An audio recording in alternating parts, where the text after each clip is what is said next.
আপনার মাংকি টুপি আর পশমের চাদর। পেয়েছো? কই দেখি দেখি দেখি।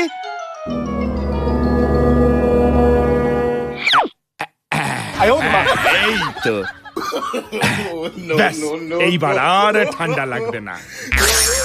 কি পিতা, আপনি গায়ে চাদর জড়িয়েছেন কেন?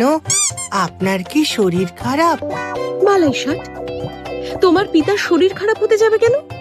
তাহলে পিতা হঠাৎ গায়ে চাদর জড়িয়েছেন কেন? কাল তো শ্রাবণ মাসের শুরু। সমস্ত ভক্তবৃন্দরা মহাদেবের মাথায় জল ঢালবেন। মহাদেবের যাতে ঠান্ডা না লাগে তাই এই পশমের পরিধান। কাল সমস্ত ভক্তবৃন্দরা পিতার মাথায় জল ঢালবে কেন? কাল কি পিতার মাথা খুব গরম হয়ে যাবে? না বিনায়ক, কাল থেকে শ্রাবণ মাসের শুরু, আর এই শ্রাবণ মাসেই অমৃত মন্থন হয়েছিল।